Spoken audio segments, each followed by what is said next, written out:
Located in Kalispell, Montana, Falkor Defense is proudly manufacturing and developing the most innovative and sleek firearms and accessories.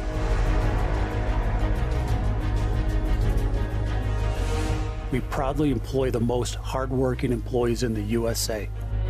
Our products and process cut no corners, striving only to produce the best.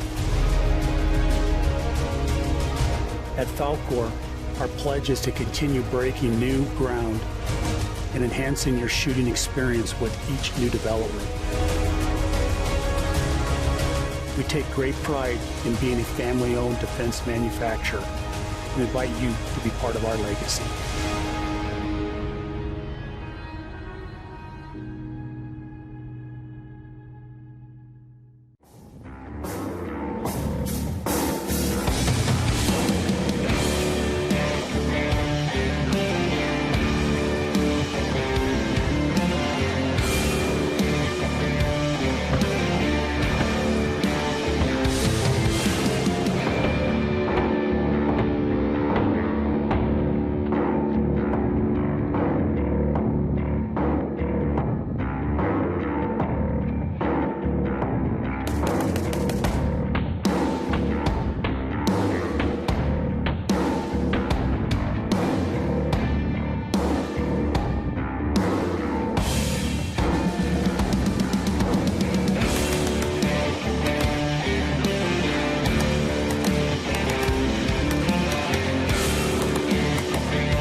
Live from the Dragon's Lair in the Kalispell, Montana headquarters of Falkor Defense, this is Behind the Flame.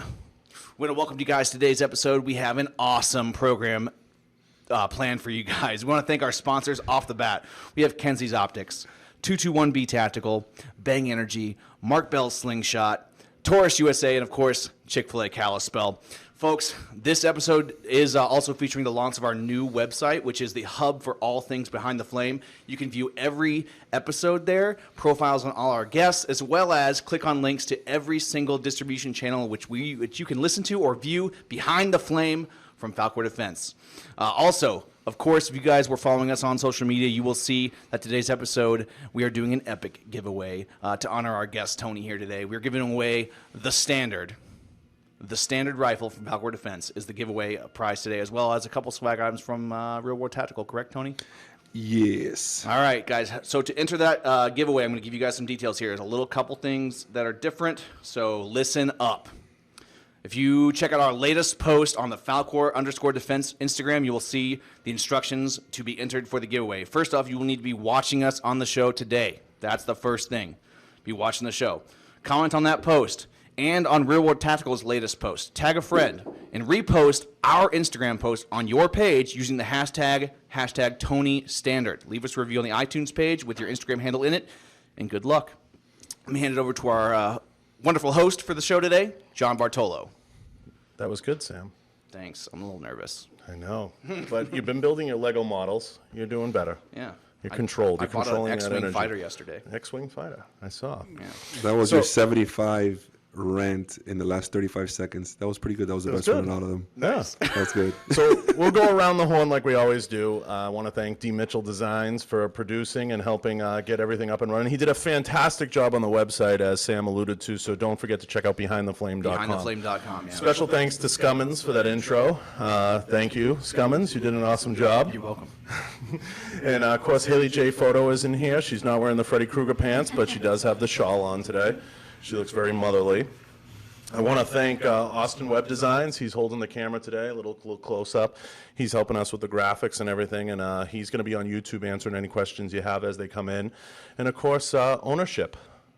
Can't thank Melinda and Jason enough. They pay the bills, they keep the lights on, and they allow us to do this broadcast. So thank you, Melinda and Jason Sanju, for the opportunity. We also have a special guest. Derek's dad's in the building. Hooray! Yeah. So I want to thank everyone, and we have a special guest today. Today is really special. He's been the face of the company for a little while now, one of the guys we lean on for advice, for input, for everything in between. He's a personal friend of mine. We're going to get deep into stuff that probably no other podcast has covered. It's going to, it's safe to say, touch on a lot of personal things in the personal journey and everything we've been through together, and some other things. So I'm excited about it. He's seen the building. He's obviously shot the rifle, and he's been a part of the team for a while. We have Mr. Real World Tactical, Tony Sentmanat, in the building. Hello, hello, hello. What? Hello. So we're going to dive right in like we always do. Tony's here. He's kind of, traveling, doing a million things. We're going to get right into it. It's been Why a are you while. standing up, John? I always, you want me to sit? You're making me nervous. You want me to sit? Yeah, sit down. He wants me to sit. Sit down. I'm going to say, Austin, I'm going to sit. I'm going to sit. I'm making Tony nervous. Adjust the camera, Austin. I don't think he wants me to look tall. I'm out-angling him. Yeah, I I don't like that at all. Now we're both sitting. I feel a little bit Better? Yeah. Do I sit up? Sit up. Should I sit up? gosh. Okay, there we go. Don't overthink it, dude. You're So, all right. we're going to dive right in. John cannot out-angle me on this podcast. Never. Absolutely not. That could never happen. So, Oh my God, this is gonna be a fucking 2.5 hour episode today. so thank you for coming. Thank you. It's my pleasure to be here. It's a little cold in Montana, but I'll deal with it for today, just for you. So, I want to dive right in. Let's start before me. BJ, before John. Okay. What do you want to talk about? Ask me something. Let's go all the way back to the kid in the karate photo. How did you get here, and how did you become Real World Tactical? How did I become Real World Tactical? Pretty simple. I was a law enforcement officer for 15 years. In 2014, I decided to open up a firearms training company, hence the name Real World Tactical. I wanted to be as realistic as possible, hence the name Real World Tactical. And I started it part-time. I started teaching on the weekends. I was a law enforcement trainer for many years, and I wanted to start teaching civilians. Towards the end of my career, or I would say after maybe about 10 years on, I got tired of going to the scenes and just seeing a lot of people being victims. I got tired of seeing the older 50 and 60-year-old individuals getting pistol whipped, getting shot at, or getting shot, or getting robbed, or getting mugged. So I kind of wanted to make a difference in a few people's lives by teaching and teaching them what I've learned from my experience and my knowledge as a law enforcement officer and veteran. So I started teaching part-time, and that's how Real World started on, I could say, social media, you could say. Mm-hmm. Hence the name Real World Tactical. By the name, that is not my name. My name is Tony Sentmanat. For all of you that do not know and think I'm just, I guess everybody thinks I'm the tactical guy or something. So we got the picture. We got the picture coming up. A lot of people don't realize some of your background even before the Marine Corps and some of the things you participated in and were involved. I don't like that picture very much. I like it. You look like you're Bro, 8 feet in the air. Look how fucking big my toes are. Do you see the size of my damn toes? Look at that shit. I think at that age, I already had a size 12 foot. I swear. We both know it's not a 12 because we had a shoe incident. We'll get to that. But yeah, it was actually a good. Actually, that was probably my 75th time in the air doing that jump, because it was a picture that they were trying to get just perfectly of me doing that. So that was a pretty sloppy flying sidekick, we would call that. I don't even remember what belt I was at that time. That was when I first started. It looks like red belt. Chain belt. Yeah, I was probably, I don't know, maybe like 12. Yeah, maybe like 10. I was probably like 10 years old at the time. A young Tony. Yeah, I know. I was kicking and punching before I could even ride a bike, man. I swear. It was fun. But those toes, though. I know. Those toes were vicious, brother. So back then there was some kicking and punching and stuff, and then there was the Marine Corps in there. Yeah. 4 years Marine Corps. After I got out of high school, I went into the Marine Corps. Did 4 years in the Marines. Hoorah. Hoorah. I was signed up as an 0311 infantry grunt. Got detached to security forces my first 2 years, and then went to Paris Island to become a primary marksmanship instructor. And at that time, they were just starting. This was in 2000 when I went in. They were just starting the Marine Corps Martial Arts program, or the MCMAP program. And then I became a MCMAP instructor before I got out. Sam, you were Paris Island, right? Yep, Paris Island too.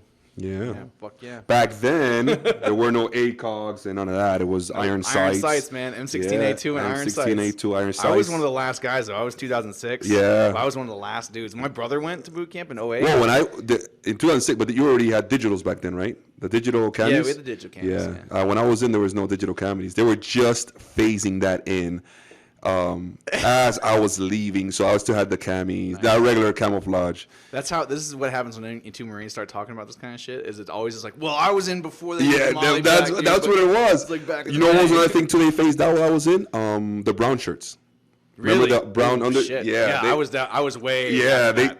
In the I was Marine Corps, always green. I think that phase got phased out in '99.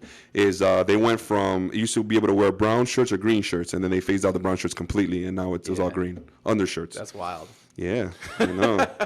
Salty. Salt. So I mean, I know you don't get too into the military stuff. You touch on it, but that was an important time for you. Yeah, it definitely. I needed to get away from Miami, is what it was, and it definitely made me a man pretty quick. It does give you a lot of discipline, and it did help me. I think in my life it helped. I never. One thing that is very important that I always tell people: I never deployed. I got out in 02. I was on the ranges as a PMI instructor when 9/11 hit, when the Twin Towers got hit, and actually my platoon that I was teaching, more than half my platoon was from New York. So I took a big hit on that, and I ended up getting out in 02 just because it was a hard choice. But they were kind of, the Marine Corps was kind of screwing me over. Since I was already in Paris Island, they were forcing me to do my B-billet, which is either become a drill instructor or recruiter. So they were pretty much telling me I wasn't going to be deployed, and all of my buddies and all my friends at that time were going to be deployed. So I kind of chose to get out. Man. That sucks. Yeah. That's Marine Corps for you. A lot of folks don't realize that the Marine Corps, it was probably right before you're getting ready to re-enlist or consider that next step in your career, and you have to do one of those recruiting or drill instructor or MSG or something like that. And they don't give you a choice. They don't give you a choice. They don't. And you would have spent your entire next enlistment doing that instead of being at war with your buddies. So I made a choice. And everything happens for a reason. At the end of the day. Do you feel like your life before the Marine Corps was going on a certain direction, and then after that kind of influenced you to go in the direction that you are, end up where you are now, kind of? Or? It's a good question. I don't know. I knew that I wasn't a college person. Yeah. I had a problem staying awake during school. I've always been, like we were talking about earlier, I've always been an on-the-job training kind of guy. So I learned through doing, not listening. And I knew school for me was just not going to happen. So I decided to do the Marine Corps. I figured, what's the hardest branch? And the Marines was always, at that time, the most respected and the hardest branch. So I said, hey, you know what? Let's go into the Marines. Let's do it. Yeah, Bruce was saying he was sold on the marketing. Yeah. Dude, I mean, come on. The commercials back in the day were like the guy going through the freaking maze, fighting a dragon with a flaming sword. I mean, who wouldn't want to be a part of that? They had a great commercial back in the day. Great one. Then the Army came out, and their commercial's better now. I think their commercials. You don't know? I'm telling you, the Army's controversial. Right, I'm you're telling you, I'm going just to get being some heat on honest. social media for that. I'm just being honest. That's my opinion. I think the Army commercial is better now. You know, they have the water. I mean, it's a bigger budget, obviously.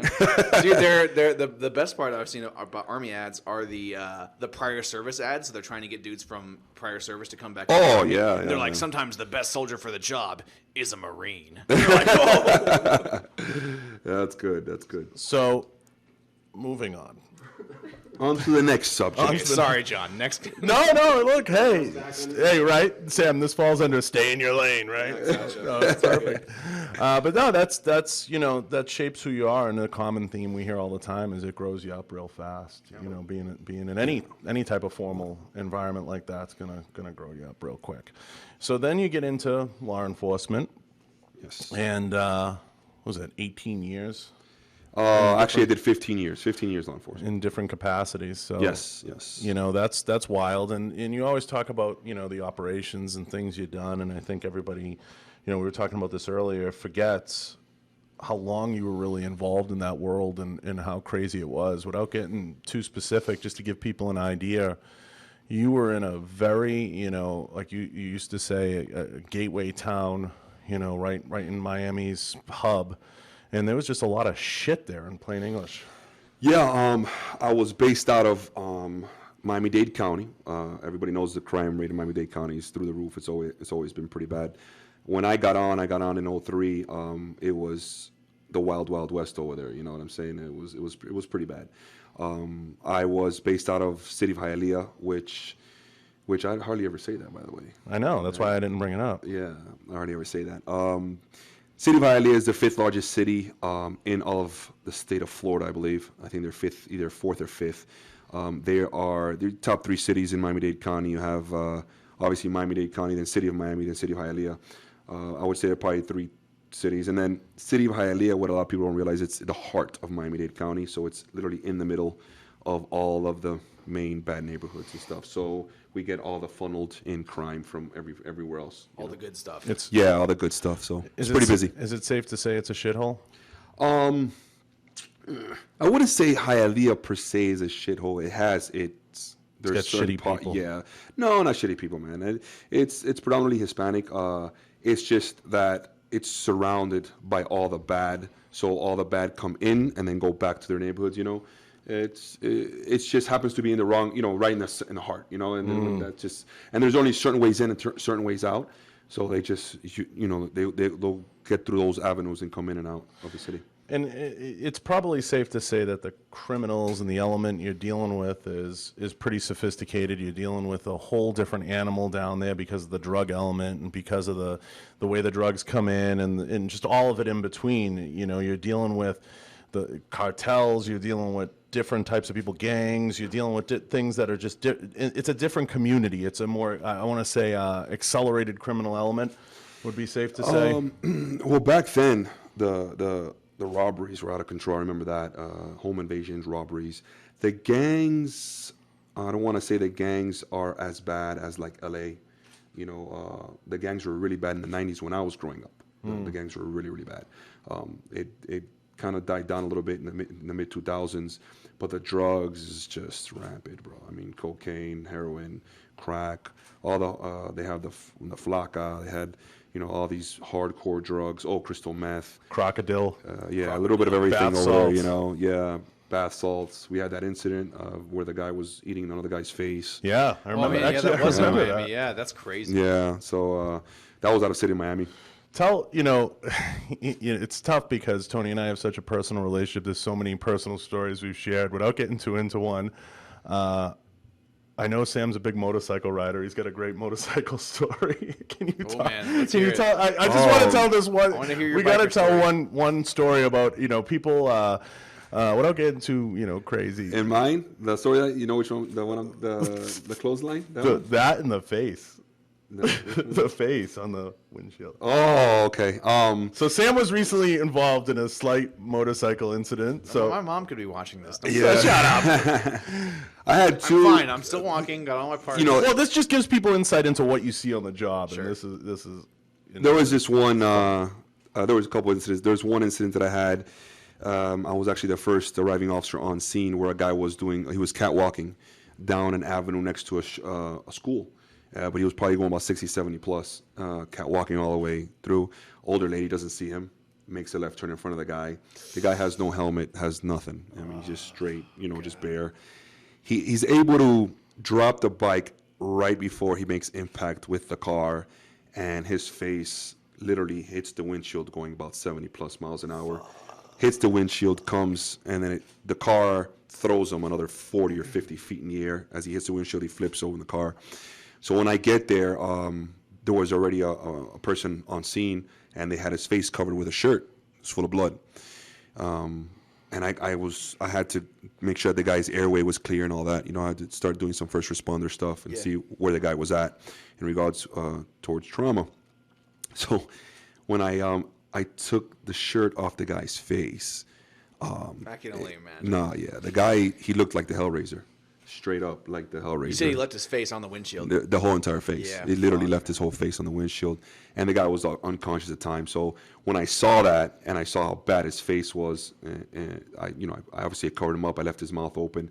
He still had a pulse. He was still breathing, but he was completely unconscious at the time. Fire rescue got there, and then he actually came through. Probably within a minute and a half, he came back through. He was still alive. A couple broken bones, and his face was completely mangled. His whole face was literally his face. I wear a full face helmet. Yeah, his whole face was on that windshield. I mean, hair, lips, you name it. It was just left there. So that was one that I had, and then I had another one where it was a stolen motorcycle that me and my buddy were tracking, and we were trying to catch up to it, and he made a wrong turn. He ended up on a dead end, and I got off my car. He had an 18-wheeler to my right side, and I pull up, and I'm looking for the guy. I thought the guy had bailed out of the bike and took off running, so I was actually looking for the bike on the floor, didn't see anything, and I actually see the guy on the bike. He's making a U-turn now, coming back at me. And I gave him a whole bunch of commands to stop, get off the bike. He didn't listen, so he tried to run me over with the bike. And when he did that, I moved off to one of the sides, and I ended up clotheslining the guy. And the guy ended up flying up in the air, came back down on the floor, bike went up in the air as well, and then I ended up handcuffing him. Wait, you snatched a guy riding a motorcycle at you out the air? Yeah. You did. I'm imagining literally this. I'm imagining Hulk being like, No, it was at that moment when it happened, I just wanted to grab the guy, get the guy off the bike, was my biggest thing. But when he came at me so fast, I reacted that way. I just reacted to grab the guy, and I ended up clotheslining him, and he came off the bike.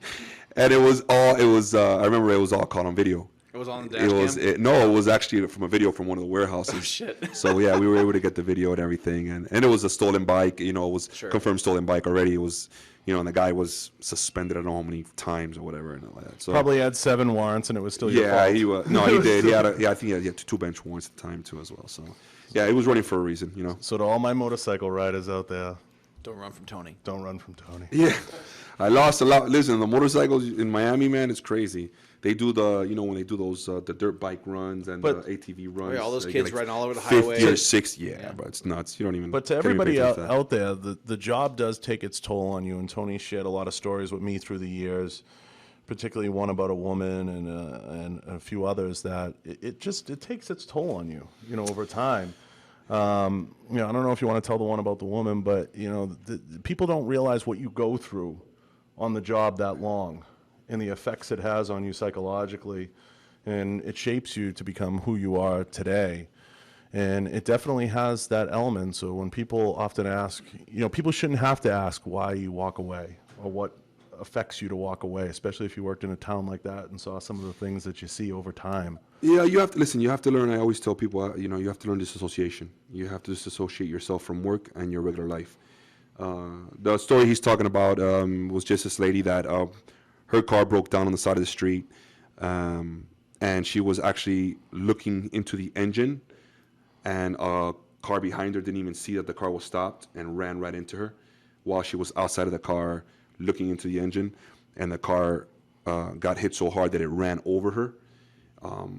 When I got there, there was 2 guys already trying to jack up the car because she ended up getting caught under the actual tire of the car. And then we were able to get the car enough where I was able to lift up the car maybe like a couple inches off the ground and with a jack, and I snatched her from under the car. Like I was able to pull her out from under the car, and her trachea and everything was literally like, it was gone. Like, you know, she was breathing, maybe she was very shallow breathing, maybe once every 20 or 30 seconds. Her trachea was completely dislodged from her neck, you know, and I think she ended up passing. Well, I'm pretty sure I think she passed probably there before the fire rescue got there. But, you know, it sucks because there's certain things you can and cannot control as a person. So you do your best to try to save as many people as you can, or you go to these scenes and you have to make these decisions so quickly, and you do them with the best intentions, and it just doesn't always come out like how you want. You know, I had another guy where he hung himself literally seconds before I got to the house, and we kicked in the door because I could see him hanging and still shaking, Fighting it. Yeah, from from the window, and we go in, and then my buddy, I ended up grabbing the guy by his legs and lifting him up, and then my buddy had to he's looking for a knife, grabbed the knife, got into a chair, and cut him down. So we started doing CPR, but another thing, his trachea had snapped, already had been broken from, I guess, the rope, and as I'm doing CPR, I had one of those masks, those masks that you do CPR. He ended up throwing up into the mask while I was doing the CPR on him, while my buddy was doing compressions, and fire rescue got there. He said he was already, he was dead already, like he was done, so you can't always win, man. You know what I mean? You try your best. So you go to these scenes, and it kind of sucks, you leave there like, man, if I would have been here, you second guess yourself. He's like, man, if I would have been here just 5 more seconds earlier, or a little bit faster, maybe I would have kicked the door a little bit harder, gotten there a little bit quicker, I could have saved this guy's life, So it's crazy. The job it definitely takes its toll on you, and I don't think people realize over time the effects it has on you. And, I can't imagine, going home and having to process some of that stuff. It's not easy, and I'm sure everyone else out there just gained a little bit more insight into what it's like to do the job. Do you feel, staying on law enforcement for a minute, do you feel, what do you think of the state of police today and how cops are treated and the environment as a whole? It's tough, man.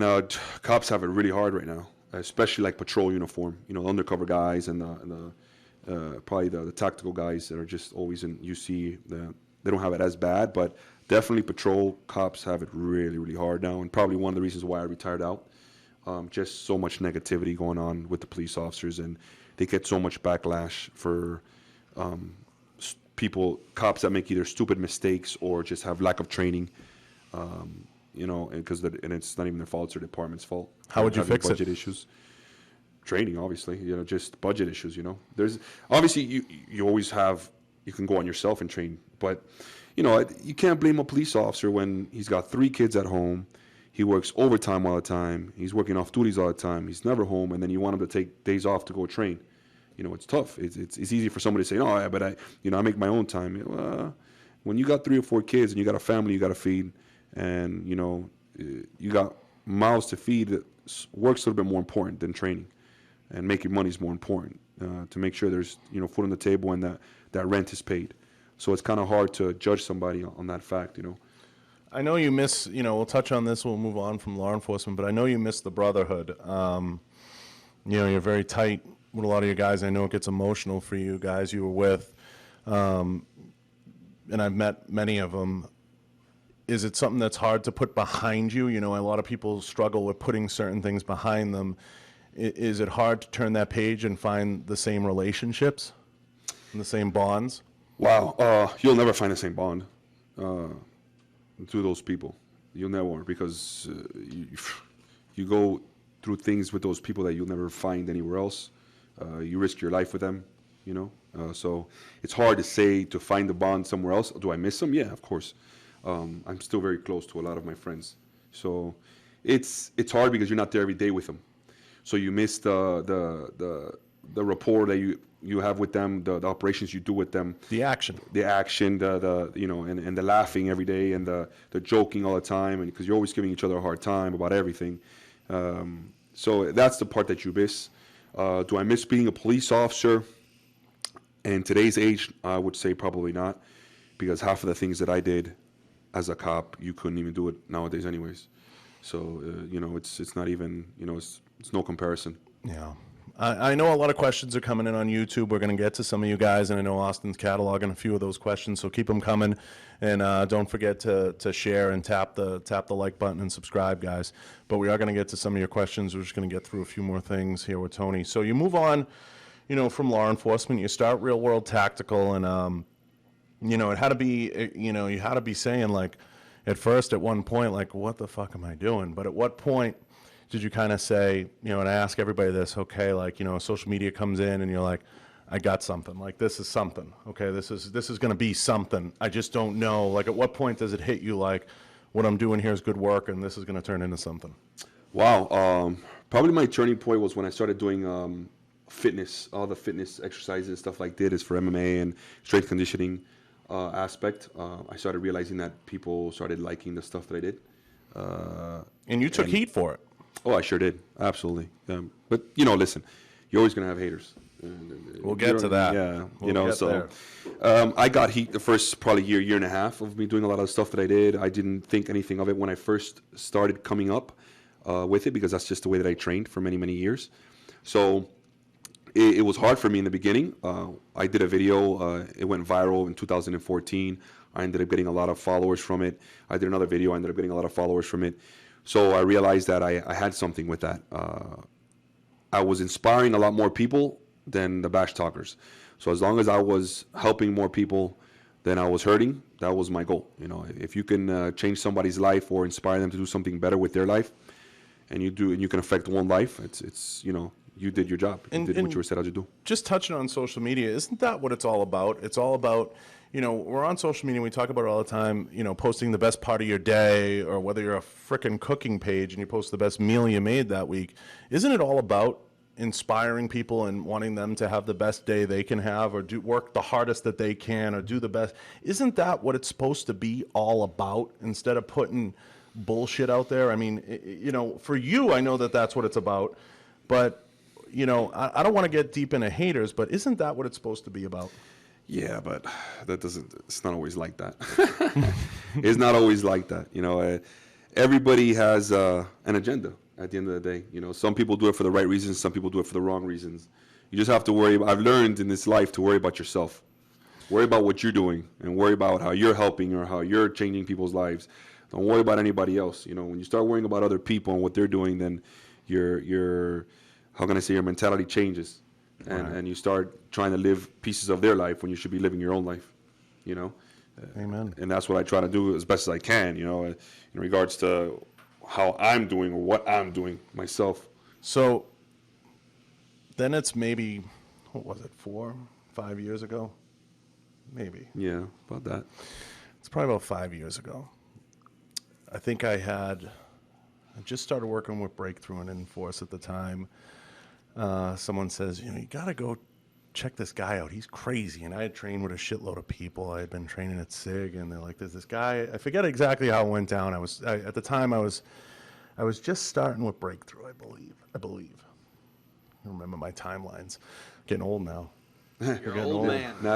Not to cut you out. I just saw somebody's, he said, I believe, let me see, I'm pretty sure Tony's M. West was Tank. Somebody I'm trying to see. Where is it?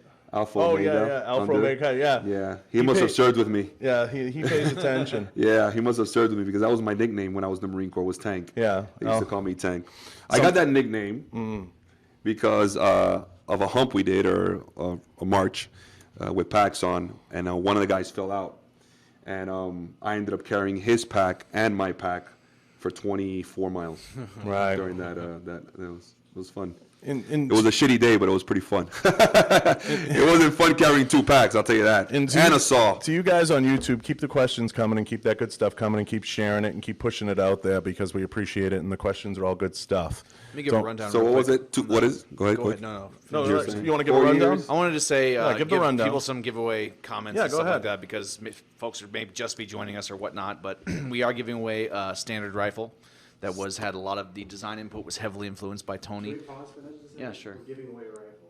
Yeah, we are giving away a gun.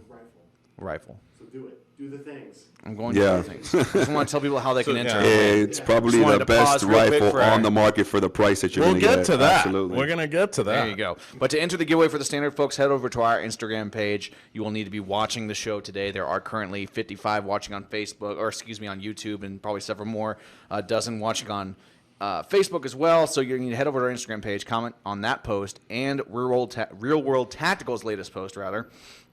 Tag a friend and repost the image from our page onto Instagram using the hashtag TonyStandard. We'll announce the winner this afternoon. Hashtag good TonyStandard. Appreciate that, Sam. And thank you to 717 Tactical for saying podcasts are great and that we are inspiring here at Falkor. We try to be. So this is getting in the story now with Tony and I because I know a lot of people kind of know we're friends and it's out there. So about 4 or 5 years ago, I forget which companies. I believe it was like around the time Enforce and Breakthrough, where they say something along the lines. This guy's crazy. Go check him out. And I think we were just getting started. I mean, so I go down to Miami. It's about 150 degrees. Before this ends, just remember this Bartolo break. Yes. Go, continue. We'll get into that. So we could have some fun at my expense. So I go down, meet up with Tony. I think we met up at Lou's. I meet him. Okay. Go down and do this training. And it was a one-on-one training. Yes. How many people have had wait, let me say this. How many people have had a one-on-one training with you? Not many. I don't do one-on-ones. So not many, if not none. Yeah, exactly. One. So I go down and I say, fuck it, I'm going to try anything. I might get killed, but I'm going to try. And I did the same thing with Branch and other guys, fuck it, I'll try. So go down, we do this training. And I get my absolute ass handed to me. My absolute... Pin it. Yeah, pin it on there. The thing. So he gets his ass handed to him because he's weighing 265 pounds. And his cardio is complete shit at the time because he's a bodybuilder. He's not a cardio guy. So we did some striking. We did a couple of, just basic stuff. And he is originally from New Hampshire. Nothing was basic. It was all basic fundamentals, okay? 100%. And he ends up coming and he's not used to the weather. And I explained to him before he came, I go, listen, make sure you drink water. It's hot here in Miami, Florida. The humidity is really, really bad. He's like, yeah, I got it. I got this. It's easy. Yeah, I'm like, okay, all right. Next thing you know, 30 minutes into the training, Mr. John Bartolo over here is inside a freaking car with the AC full blast, about to freaking die, okay, because he did not properly prepare for his freaking day training with me, which that was a problem. Mm-hmm. And that's what happened. So, let me get something straight. There's nothing normal about Tony's training. It's intense. So it was an intense day. We were out there, and I took a beating. I'm fair enough to admit. I can admit it. I own it. I took a beating. There was a break involved. I didn't throw up. I didn't quit.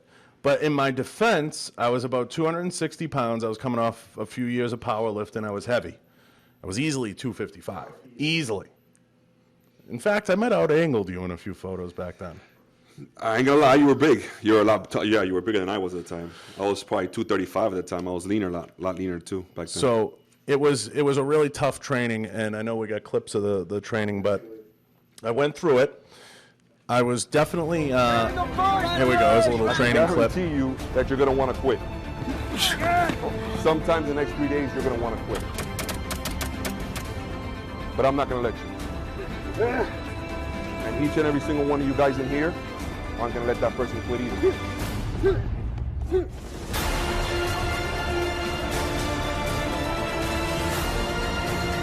That's how real life is. You're gonna make a choice and it's gonna take seconds to make that choice. Stop it!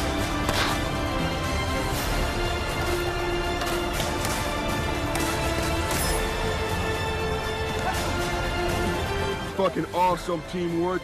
Outstanding. We fucked up a little bit, but that's okay. Improvise, adapt, and over motherfucking come. You understand? Yeah. Welcome to Real World Tactical.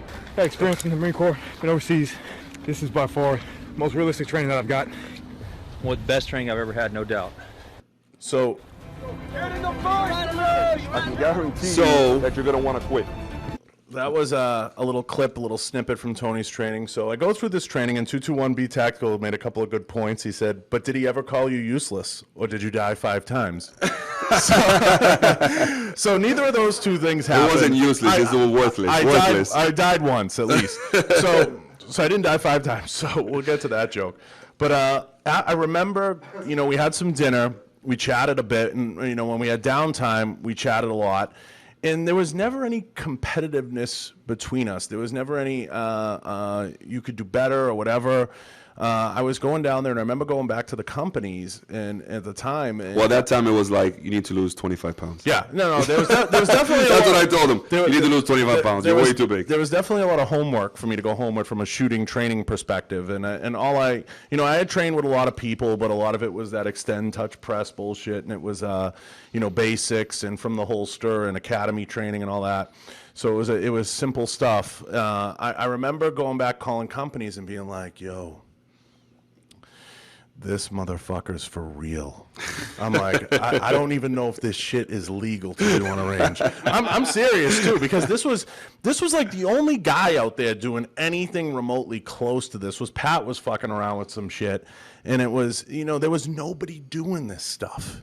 It was hammers, it was fucking tires, it was, running around. Actually getting your heart rate up and not fucking with shot timers. How about that one, huh? It was live ammunition. Yeah.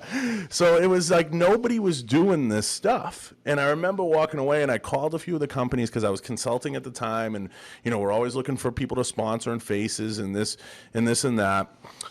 You gained a follower too, Larry. He just went over to follow you. Larry Marcisco. Yeah, there you go. Shout out. Marcisco. Thank you, Larry. I remember just, first of all, Tony's probably insulted that you haven't followed him already, Yeah, what the hell? What the hell? So, it's one of those things. I remember just being like, this dude's for real in this training. I remember, and this isn't anything to do with him. I remember, because I had a love for fitness and I had a love for training. I remember saying, this is going to be where it's going to go. It was an eye-opener for sure. And I don't like to, I think it's safe to say. And how much shit did I catch that first year for that, huh? So we'll get to that. Yeah. We're going to get to the haters. But, I remember just being like, this is where it's going to go. And I remember just coming back to companies and people like, I don't know, people are still doing, no offense to anyone else out there, I won't name names, but people are still doing very basic, bottom of the pyramid stuff. And I'm like, fuck that. People want more intense. They want more, legitimate training that puts you in that environment and that mindset. And I just knew that this was where it was going to go. And it was, one 5 years later. Well, no, look at all the people doing it now. Along the way, he and I became very, close friends, brothers in many ways, because we came up through the business. We went through a lot together in the business. We experienced a lot in the business. We came across a lot of shitbags in the business. Yeah. And that's for sure. Yes. And, we started spending more and more time together. I had made the pilgrimage to Miami a few times to train and participate in some of the stuff he had going on and take more classes, and kept going back and just kept moving the train forward. And, somewhere along the way, a friendship was formed, and there we were. And I think, Tony touched on something, the haters. There was so many people in the beginning that were like, oh, you lift weights, or you just, it was almost like a mentality like baseball. Pitchers can't lift weights, or. No, it was that, what that mentality was like, that's why I carry a gun. I don't need to do anything else. You know what I mean? Like, I don't need to learn how to fight, or I don't need to learn, I don't need to be physically fit. I have a gun for that. Yeah, okay. Welcome to the real world. You're not going to always pull your gun out in every altercation or every conflict that you have in your urban environment. How about like 80% of them are going to be just hands-on, and it's never going to get to your gun. And if it does get to your gun, you're going to go hands-on first. Reality check real quick, So I caught a lot of hate the first year and a half of integrating live fire with combatives training and fitness, and people would call them filler drills and people would call them all kinds of stuff. And after about 2-3 years, when people started realizing that this is not the wave of the future, but people actually liked it. They actually liked being put in that environment. They actually liked getting their heart rate up, and they actually liked it was more realistic for them, because in reality that's what it's going to be like. Then everybody else started saying, well, it couldn't be that bad. Well, maybe it's not that bad. And then 4 or 5 years down the line after that, then a lot of these SF guys are come out, now, and they're teaching very similar stuff that I was teaching back in 2014. So it shows you that when you start a trend or you start something because that's what your belief in, you are going to get backlash. You're going to get haters. You're going to get people who don't believe what you're doing. Doesn't mean you have to stop it. Doesn't mean that you have to, because people are hating on you, because whatever. Don't worry about the haters. Don't worry about what anybody else is saying. Do what you got to do for you. Do what makes you happy. And if that's what you believe works, it most likely is true. And eventually people will get, it's going to come to light. And we talked about this in the other room, and there'll be some redundancy, but in the beginning it bothers you. And I know it bothered Mel in the beginning, and Jason, all of us. We all went through it. It doesn't matter who you are. In the beginning, it kind of gets to you. You want to answer every hater. We're all people, and it does hurt your feelings sometimes. Fuck you, or whatever. But I asked you this in the other room. Why do you think people hate? And like I said, last time, it was, 2 reasons. One, obviously, because you're doing better than them. Number one, whether it's financially, whether it's proceed financially or successful, whatever. Mm-hmm. And the other one is just I think we nailed it down to like jealousy in regards to whatever it is that you're doing. They don't think that what you're doing deserves the attention that it's getting, meaning that it's not perceived to be. It shouldn't be getting that attention, or it shouldn't be. How can I say? What's the best way to say that? That it's not the best way.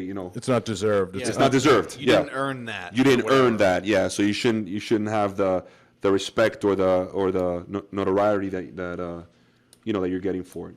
I'm assuming that would be the only thing. I mean, I've gotten stuff before that has no logic, where people have left me voice messages that you heard earlier. Oh yeah. Oh man. We'll get to that. Alpha Omega Kydex says that's BS though. Carrying a gun does not make you 100% safe.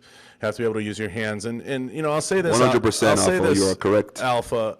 I can tell you with certainty, and people have heard me say this after training with Tony.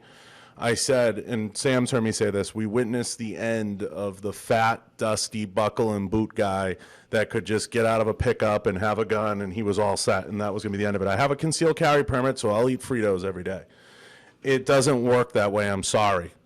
And I put the question on here before. Tell me a scenario where you can articulate it in a court of law where even being a shoot fast, I'm just going to be a shoot fast guy. I'm going to draw and shoot faster than everyone else in the room, where that's going to make sense. But, we'll get to that and Tony's thoughts on some of that stuff. But, it's so hard when you're trying to put inspiring stuff out there and you have legitimate good intentions to deal and process some of the hate out there and some of the people. But I think that a lot of people don't realize that you do have the best of intentions, and you do want to do what's best for the community, and you do want to put the best vibes out there, but people still come at you with bullshit, and it's not going to go anywhere. And you have to have a turning point in your mind where it's like, okay, and I've witnessed it, and Mel, I've witnessed it everywhere, where it's just like, I am who I am, you know what? Fuck it. And that's what and that's one of the biggest things I leave the comments up. In the beginning, you start deleting them, but then you just leave them. Yeah, I said that in the beginning. It's like, no matter what you do or how you do it, someone's always going to criticize whatever it is that you do. It don't matter what it is, whether it's right, wrong, whether it's green. If you do something green, someone's going to say, well, it should have been purple. If you do something with the right hand, someone's going to say you should have done it with the left hand, because they're always going to have their own opinion on based on whatever you did. So why not just do whatever the hell you want to do? Do it however you want to do it. You know what I'm saying? I agree. And whatever makes you happy. And I tell that to everybody. I said, forget about tactical, forget about fitness, forget about whatever it is. Do something that makes you happy in this world. Mm-hmm. If you're working for somebody, if you're working for a job for somebody and you're not happy, you're going to have to make a choice eventually, or you're going to be miserable for the rest of your damn life. You know what I'm saying? Make that choice, sacrifice whatever you have to sacrifice, and go for it. You're going to have to risk. At the end of the day, you're going to have to risk. But at least, you know what? You're not going to be 75 years old, lived 60 years miserable, lived your last years as an old man in a home, and then regretting back in your 30s when you should have made that choice that you can't make now. I'm not going in a home. I'd have you kill me before. But you know, I think I'll say this, and we'll close the book on some haters. You know, I think there's a lot of jealousy in it. I think there's a lot of that. But I think, you know, for the most part, a lot of those people are just unhappy in their own life, and they have that why not me, like I've said 100 times. So I think it just is what it is. You have to accept the fact and turn the page in your mind and just accept that some people aren't gonna support what it is that you're doing, you know, and they should just hit unfollow, or they should just not participate. But why they continuously, there's a motive when they continuously barrage. Listen, you know it's bad when there's YouTube accounts that their whole entire account is based off trolling and based off just trying to find things about people that are negative. Right. That's all they do. Their whole account is just based off that, oh, this guy didn't do this, or this guy's doing that, or this guy's a piece of shit, or this guy's that, you know what I'm saying? And they make and there's 200,000 subscribers, 300,000 subscribers from their freaking mother's basement talking shit about people. You get me? Like, I don't understand that. They're talking shit about people that are actually going out there and trying to do something better, trying to better their life, however it is, you know? So do you recommend not validating them? Just don't validate them? How do you deal? Like, what's the best way to deal with it? It's hard, man. Listen, I could say that all day long, but it's very hard. The argument even I catch myself. Yeah, the argument can be made that just talking about it is validating, but I don't think that's validating at all. It's like you're pointing out the fact that someone has whatever issues they have going on in their life, they seem to be projecting it out to talk shit about everyone else that they see being successful and actually living a good life. Who is that? Somebody's talking about that he served with me when I was the Marines. That I was his team leader. I get it. Let me see. Who is that? I see it. Oh, I think it might be in my page here. D Barros 0311. D Barros 0311. Go to the link on my last story. He wrote on my thing. He goes, Tony was one of my team leaders back in the Marine Corps in '99 to 2000. When I was a boot, he was the same person then that he is now. Only Tio that made us bull in the ring. Nice. Yeah, I haven't changed, man. I haven't changed. I try to stay the same. The Marine Corps didn't fucking change me. Me as a law enforcement officer didn't change me. I don't let nobody change me, man. I am who I am, and that is, you know, who I'm always going to be. Hell yeah. So, moving on from the haters. We start to see this progression, and you start to grow, and you start to develop into the business and the person you are. I'm going to ask a question, and I think everybody would be interested in your answer. Don't give me a specific person. Give me more of a description. Who's legit? Who's legit? What's legit? What's the definition of legit? Because everyone, what leads to some of the hate is, oh, he's not legit enough. He's not SWAT enough. He's not this enough. He's not that enough. What's legit? What makes someone legitimate? Legit? What do you respect? You know what makes somebody legit to me? Making somebody legit is someone who stays in their lane. Stay in your lane. Do not perceive yourself to be something that you're not. Do not wear tactical clothing every single day. Do not wear NVGs. Do not wear a helmet every single day if you have never worn that in real life. Don't do that. That's not who you are. You know what I'm saying? If that's what you did in the military or that's what you did in law enforcement, then by all means, teach people the knowledge that you have, the experience that you have, or whatever it may be.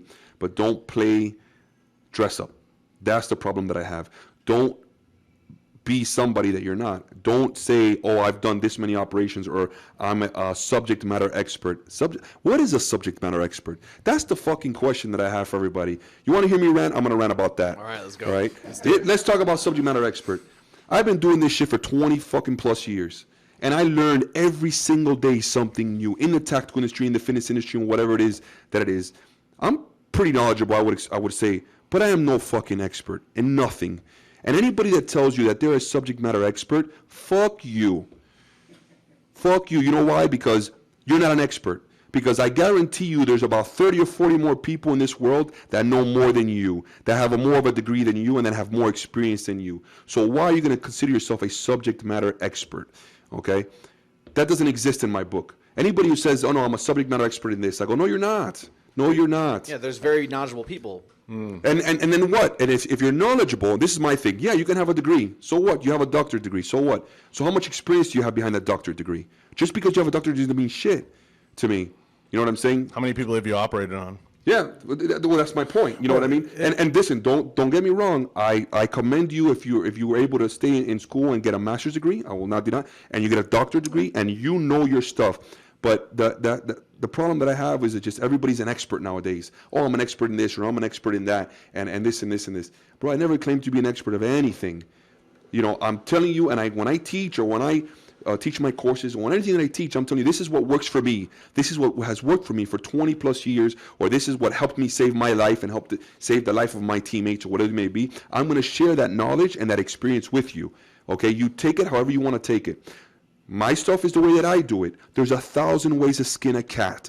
1,000 ways. And any goddamn instructor that tells you otherwise, he's full of fucking shit. There is no one way to do anything in this tactical industry or the fitness industry. And anybody that tells you that, you know what? Forget about it. Go ahead and get up, walk out, go back in your car and leave the class. Because they're starting off on the wrong foot right off the back. That's my rant. Done. Amen. You're tired of the bullshit. Tired. Yeah. All joking aside, that is a lot of truth wrapped into that in that rant. And it's affected us through the years, and I've dealt with it on so many levels. Myself personally, I know you have, but I mean, people just have something to say, and people are going to talk whether you do bad or good, and they're going to have something to say. Forget about it. It's funny because we've been through so much. What do you think of the tactical industry as a whole? I think it's great, man. Listen, you have your goods and your bads, your good apples and your bad apples in every single industry. It doesn't matter whether it's tactical MMA or fitness or whatever they're in between there. Okay. There's a lot of knowledgeable people out there that are teaching good tactics and good stuff. And the bottom line is, you teach good people how to properly defend themselves, whether it's in self-defense physically, hand-to-hand, or self-defense with a firearm. I don't care. As long as you're staying in your lane and you're teaching people the right things, there's nothing wrong with that. And as long as we continue to do that, you're giving that person one more of a chance that if he does get robbed or that something does happen to him, he can save his life or the life of his family or anybody's life around him, because he has the confidence, the ability, and the knowledge that you gave him as an instructor to do that. You know what I'm saying? And that's what's important. Do you think that, some people just get a bad rap in the business? I know there's the shoot fast guys, there's the gun bunnies, there's all the frickin' terms we use. Do you think that some groups get kind of a bad rap within the industry, or do you think some of it's well-deserved with how they're pigeonholed? Because, I've said it before, I think there's a lot of guys, we talked about this, they do things just for the gram, right? And I think that there's a lot of that out there. Do you feel that there's one group that's maybe put something positive out there that maybe it gets a bad rap? Yeah, I see it with females trying to train. I mean, there's a lot of females that try to get out there, and they, Isabel being one, she gets out there, she trains, puts the time and puts the work in. And do you feel like some get a bad rap? Listen, I don't care who you are. I don't care if you're out there training, really legitimately training, not just and like I say, stay in your lane, not taking pictures with a gun and saying that you're tactical. You know what I mean? That's a big difference. If you're out there taking courses and legitimate courses with legitimate instructors, then it doesn't matter if you're a girl or a guy. The bottom line is you're trying to learn the basics of firearms training, and you're actually trying to do it the right way. You're not going to a range with your buddy who has no idea what the hell he's doing, and you're trying to learn something like that. You're actually going and taking a formal course from an instructor and paying your own money to become better and to have more knowledge on a tool that can hurt someone. You know what I mean? And that's the bottom line. But yeah, they're going to get bad raps. It doesn't really matter. The thing is that this is my thing with the females. You're always going to get that. Don't go to a class, a tactical class, wearing a thong or wearing these high jean shorts, and wearing a see-through tank top. There's no. In that point, you show up to one of my courses like that, you're going to go ahead, you're going to grab your stuff, you're going to get back inside your car, and you're going to go and get some real clothing and come back with some normal clothing. There's no area for that in the tactical realm. You know what I'm saying? None whatsoever. So don't come dressed like that, because that's not what you're there to do. You can leave that for your pictures at home or whatever, your selfies. You know what I'm saying? It's well said, actually. That's probably perfect. Best way to put it. I think if you train, If you're going to be serious about it, be serious about it. and you put the time in, I think any good criticism can come, you know, I mean, and that's positive stuff. I think that you got to just put the time in and put the effort in. And I think there's too much discouragement, Tony, in the gun industry, where people are like, oh, what are you doing? Or, oh, why are you doing that? Or like, that doesn't make any sense. You weren't law enforcement. You weren't in the military. You know, I feel, I've always felt, and Melinda and Jason know how I feel, we're trying to, you know, Taryn talked about this. We're trying to expand this industry and grow this industry, and we're trying to show people there's a greater good we're trying to accomplish here.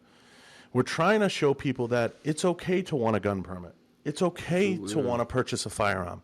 It's okay. It's your American right as a citizen to want to go and do that as a law-abiding citizen. 100%. Why do you have to be those things to be legitimate? No, absolutely not. I don't care who you are, whether you're ex-military, ex-law enforcement or not. Bottom line is you're trying to better yourself. Period. Period. Period. Why does that stigma exist so much in the 2A industry? And in fitness, if you decide to join a gym and you're fat, people are like, oh, good for you. You know, you're trying to get in shape. We're happy for you. But in the 2A industry, the minute you say, I'm going to go get a concealed carry permit, and you feel good about yourself, and you put that out there, everybody starts saying, oh, my God, what are they doing? Well, make sure you go to this person, but not that person. Make sure you get this piece of gear, but not that thing. And make sure you do this, but not that. If you do, then you're a loser. Why is that in this industry, and it's so juvenile in this industry? I will never understand why that exists. Because it's just how it is, man. It's like that in every industry. It's just not tactical. It's like that in every industry. Listen, at the end of the day, do you. Period. Do you. Worry about what you're doing, like I said before. What makes you happy, that's what's important. If you training guns makes you happy, then go do it. And anybody else who has anything negative to say about it, then you don't need them in your life. Fuck them. Yeah, you don't need them in your life. We have a great question from Assassin Ragnar. I like the name. Is it possible to become an ambassador for Real World Tactical in another country? For example, Serbia. An ambassador? Dude, could he come audition with you, Tony? I've seen some crazy questions come by the board, but are you open to a Serbian ambassador? Dude, listen, this is an opportunity for you. I'm open to anyone that is willing to support Real World Tactical. It doesn't matter where you're from. So listen, I'm an equal opportunist. Assassin Ragnar, you are appointed. Official ambassador of So Serbia. 717, Tony's training is open to everyone. So there's some good questions coming through. Sam, do you want to take a minute and plug the contest one more time before we get into kind of the last segment, Yep. last 30 minutes or so? All right, folks, for those of us that are just joining us, we are giving away a standard rifle in this episode, and you must be watching to win. All right, here is how you enter that giveaway. Go to our latest post on Instagram. You'll see a beautiful shot of Tony wearing his plate carrier there and the Behind the Flame logo. As if you swipe to right there to the left, you'll see, to the right, you'll see a Guys, picture of the standard go rifle. to behindtheflame.com. Behindtheflame.com is our website It's for a the show. website, yes, and the link is there, correct? The link is there. To enter the contest, you will need to be watching today's episode, comment on our latest post on Instagram, and on Tony's latest post on Instagram. His Instagram, of course, as My you should know, story. is at Real World Tactical. Yeah. Tag a friend in both those and repost the Falkor picture to your feed using the hashtag TonyStandard.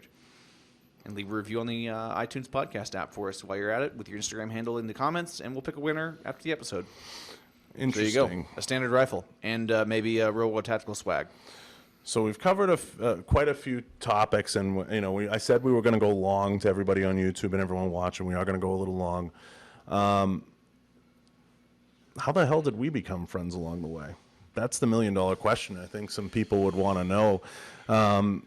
It's funny. I'll give some people some insight into Tony and I's relationship. We're very close. We've traveled together. We spent a lot of time together going to shows. It's not easy dealing with John Bartolo for 5 years. So, I think people often wonder, it's a little bit of an enigma sometimes, how we formed this. Everybody in this office understands that. This That's what I'm saying. But, I'll touch on it for a minute because it speaks to the next point. But we kind of formed this friendship, and I think it was through a mutual respect, and it's something I'd like to see more in this industry, and I think it was built on respecting each other's lane. You know, Tony, I say it to people all the time, similar to Branch, I always knew where I sat in the car. And I think I always knew where Tony sat in the car, and Branch, and certain folks. And I use the example of car because it's something I've shared in my story a lot. Everybody's trying to go in the same direction in life. People want to be successful. They want to do good things. They want to accomplish things.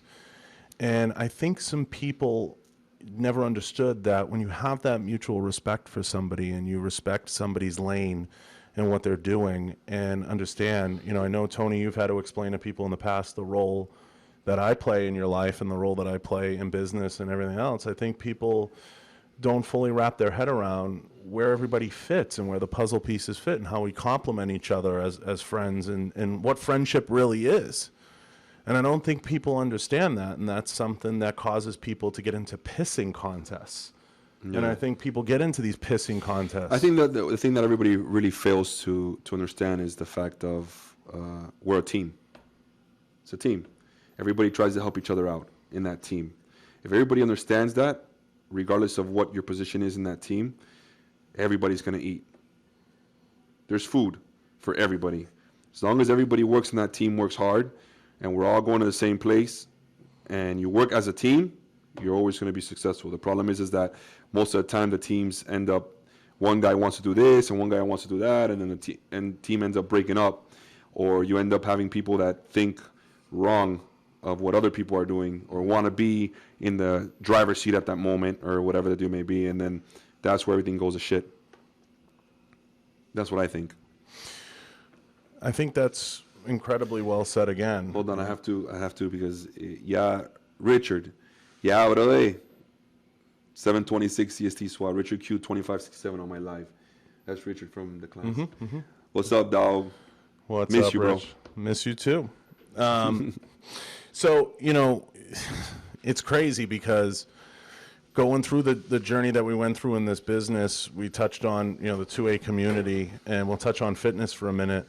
The fitness ride has been crazy. It's been crazy for both of us, kind of bridging these two worlds. We took so much heat. It's like, oh, you know, he just wants to do fitness, so he just wants to lift weights, so he just wants to do this. How do you feel about the merger of fitness and the tactical world? Do you feel that they go hand in hand? Do you feel like the two worlds have a natural, you know, because I've said it before that I think there's no other world that we can go into. And again, this speaks to the greater good, and that's kind of what this podcast is all about, is expanding that greater good. That there's no other industry you can go into with the firearms culture, and they're very accepting, they're very open. You know, there's nobody that isn't like, hey, you know, Tony, I want to train with you, or hey, you know, I want to shoot a gun. And what I try to tell everybody is this, and this is something I know Sam, this is about a bigger picture. This is about getting, you know, whether it's the NRA or whatever, making this pie bigger as a whole. Yeah. And now you see guys like JJ and Shane and people lifting weights and posting it. This isn't about just I want to be a fitness model, or I want to be this, or I want to be that. This is about a bigger piece of pie, people. Yep.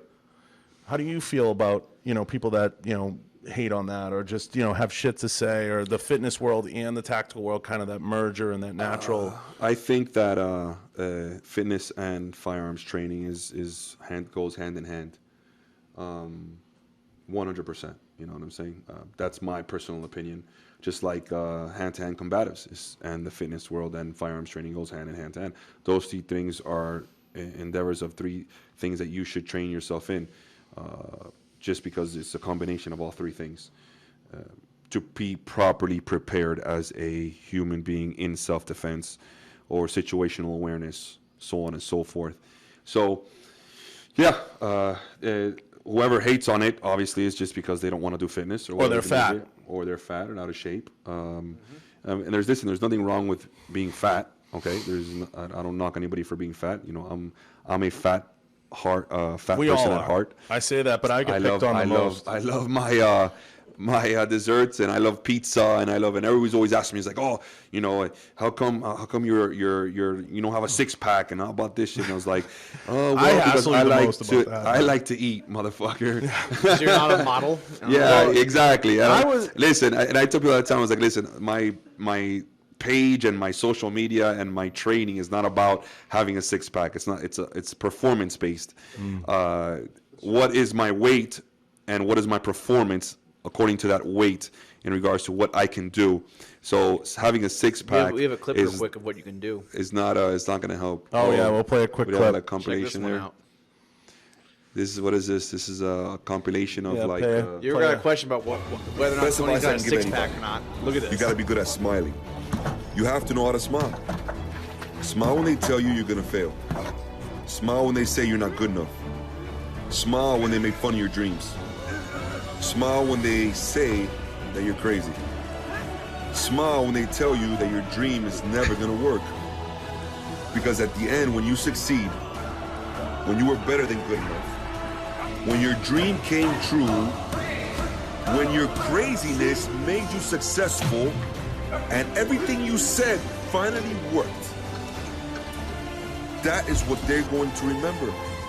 That smile. Through every wall you hit, through every single setback you had, you never quit. At that moment, every single person that didn't believe in you will realize that you're unbreakable. Best advice I can give anybody. You got to be good at smiling. That was fun. I think You have to know how to think smile. that should be. Yeah. Smile when they tell you you're going to fail. I absolutely think that should be required listening for anyone before they hate. Like, just as you're about to hate, you should be forced to listen to that. watch that video. To watch that video. And it might stop you for a second. But I will say this. Am I still the fat one of the group, or did you take over? Yeah, you listen. You leaned out, bro. I'm not gonna lie. Hey, I ain't gonna knock on you. You did good. You did good. I had a brief stint. I'm 240, 245 right now. So I mean, I'm sitting Bullshit, at my. you're 240, 245. I swear Bullshit, to God, we're I'm getting a scale out. We're going to 245. put to go live with that shit. Suresh is giving out secrets there on the Suresh is YouTube. going to fake weights. secrets, So fake fake weights. Fake weights is an inside joke. Yes. So Listen, I love the people that tell me I use fake weights. This is gonna be another one of my fucking rants here. Let me tell you something. Go right? on, go on. Let me tell you about my little rant here about the little fake weights bullshit. train with us. Okay, I train around the country in I don't even know how many damn gyms I train with, and all how these many people? with how many freaking people, and every single lift I've ever done on my social media, I have it on Instagram, on fucking Facebook, on YouTube, in different gyms, with different professional athletes, some which are considered some of the best in the world. For anyone to claim that I've ever used fake weights. So what do you want me to do? So you want me to I have this guy, right? And he follows me around to all these different cities and all these different states, and he has fake weights. And then I have to order my fake weights from him every single Secret time I go website you to can't every go single to. different gym, right? And then I get all these fake weights because I have to make sure that the weights are the same exact of that gym, whatever weights they have, okay? And then I have to get them, and I'm gonna have to bring them in, So I'm gonna have to carry whatever 700 pounds of fake weights that I have into this fucking It's gym. a conspiracy. It's like, get the fuck out of here. Well, just to rattle off the list, I know your list is a little longer than mine, but we've trained with Guy Cisterino, Branch Warren. I mean, how many other else? I've trained with yourself. I've trained with Diego. I've trained with, there's a multitude of fucking people out there. I know you can name 10 more fucking people. Matt, through the years. All these people in different gyms, that's like saying, okay, hey, Brian Dobson, the weights in Metroflex are fake. Yeah. Just in case you were wondering. Shout out to Metroflex. It's a Destination. Hey, to the entire GASP team at Destination. Yeah, exactly. Change out your By the weights. way, yeah. Yeah, when Tony... Let me put my whole entire reputation online because I want to show that I can lift 100 pounds more than I can. Bro, listen. I lift what I lift, and I'm by no means even close to being one of the strongest anywhere in this country because there's guys that blow me out of the water. Oh, yeah. That's not my thing. I do strength because I like it. It's my way of pushing my threshold in regards to through the three basic lifts, the three main lifts, Yeah, and I don't lift heavy at all anymore. and I do it, but I have to stay, and this is what I explain to people all the time. For my height and weight, I have to stay mobile. I have to keep my cardio up, my explosive, my speed, and that's what's more important to me than the other stuff, than the strong, lifts, squatting, and deadlifting. That's just my hobby. That's why I say I'm a part-time power lifter. That's not my main goal. By no means, Do I try to get better every year, a little bit better every year? Yeah, of course, because you have to have some kind of goals. If you lose in whatever you're doing, I don't care in life, period.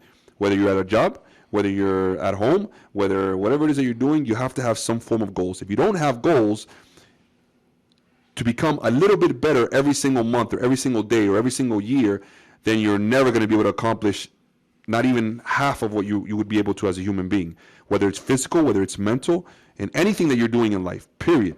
You have to have some form of goals, something. When you wake up in the morning.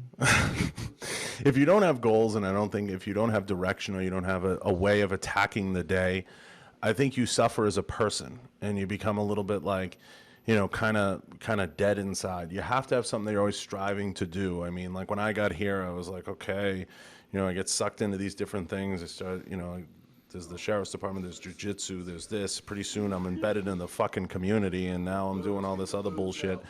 And then there's the podcast, and you have to have constant motivators. And I know Derek's constantly motivated by different things, and Jason is psychotic about certain things. You know, Literally. You have to have motivators. You have to know when to turn it on and turn it off, which leads me to my next question: how do you unplug? I know, because I know you. This is fucked up. You share a similar love as I do for movies.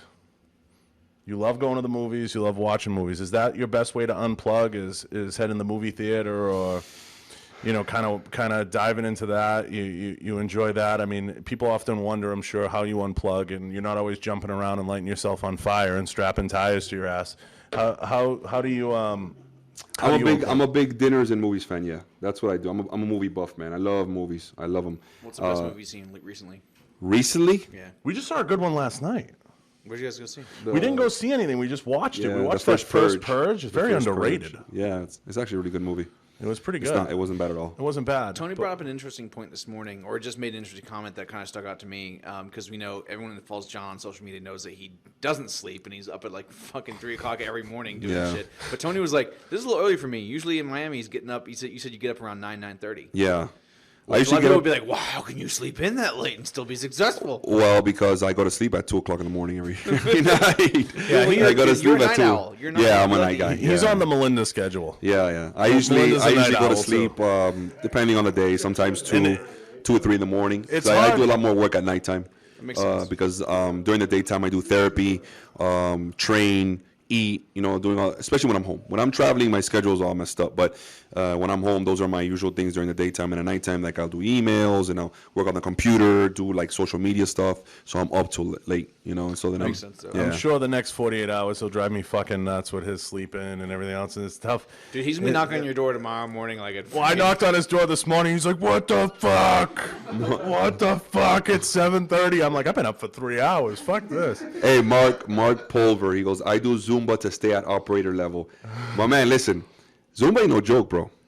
I'm gonna tell you right now. If you do a full class of 45, like a world-class Zumba instructor or something. My cousin, no, she's a Spartan racer. There's a reason those Latina chicks that dance all the time look so good. Yeah, just like cycling. Cycling's another one that if you ever do a whole class, like 60 minutes of cycling, I don't care who you are, you're gonna be sore the next day. You're gonna be in a world of shit.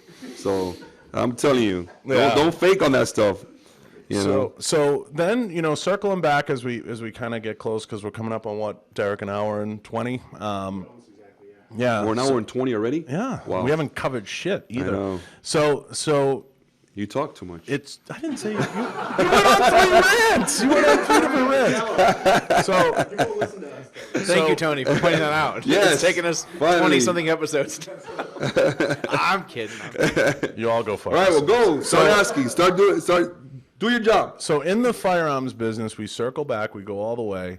It finally took a while for us to work together. When I got here at Falkor, I think it was a foregone conclusion that at some point we would be able to bring this all together. But it's been exciting to bring you into this. What do you think of coming over and being a part of this family and being a part of this group here? And you know, everybody in Falkor is a bunch of douchebags. I can't stand any of them.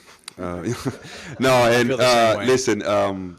When you came to Falkor, one of my biggest things was the standard. Remember, I told you I wanted a rifle that was going to cater to the average person and the average police officer, someone that could afford a rifle that was affordable, $1,500 to $2,000, a mid-range rifle that I can put it in anybody's hands. You know me as an instructor, I've always tried to keep my rifles, under a certain amount of money, just because I didn't want to run a rifle that the average person couldn't afford. Once you guys listened to my input and helped me design the standard with you guys, and it was phenomenal. The standard is probably the best rifle on the market right now for the price that you're getting for it.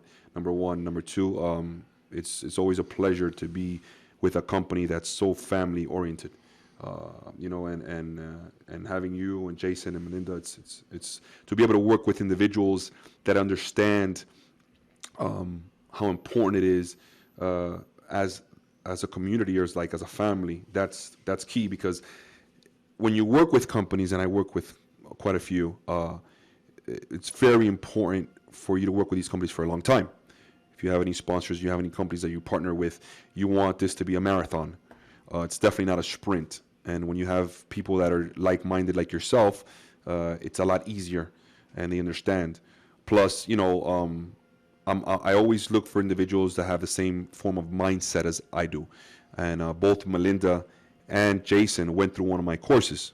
So, they showed me that they have the mindset. Put your money what where it your takes. mouth is. That's what fucking, yes. Put your money where your mouth is. And they both passed it, with flying colors, and they left it all on that field, that training day. So they earned my respect that day, period. Okay, I would have stay quiet, or no. I was Just letting I was people digest thinking, that. yeah, that's so good. let everybody digest that. Just take it in. Just take it in. I appreciate the Take it answer. in. I thought it was just going to be, hey, you were over there, and I figured, what the fuck? But no, it's we love having you, and I know to Jason and Melinda, when we went into the standard, it was really important for all of us as a company, not just them running your course, to put the company behind the law enforcement training that you do, and that Leo training is something that's really important, because you don't have to go far in Falkor to find that training is really important, whether it's Derek at times, Austin, Jason, myself, Mel, Jacob. We're always trying to train. And taking training very seriously is something that's near and dear to this company's heart, and always will be. There's always been a training element to this company. And when you were doing the law enforcement training, and that was a concept we talked about it when we came together. How many years did it take me to get that together? 2 years? I know. And 2 we years. were like, we're in, we're in. And that's something we'd always love to support and be behind in any capacity, because I think a serviced market, and I think not enough companies do that. I don't see a lot of companies put their money where their mouth is and get behind something like that you do. And it's not something you do for a lot of congratulations either, and people don't realize that. You put on a free complimentary law enforcement training once a year. That's open, and I know you try to stuff as many people as you can in that. It went off perfectly, with the exception of Boatgate, but it went off perfectly. Yeah. That's an even deeper inside story that we all had to sit around for I like said an that hour for to Suresh. get the whole story. Boatgate. So Jay Oatman says, you guys are... Get off the internet, Austin. Yeah, get off the internet, Austin. So It's all your fault. no, what are we're you doing here? We're coming back. It's still recording. Everyone off the internet now. So, Jason's like, I'm up. No, we're back. I will never stop training. One thing about me, Jay, I can't.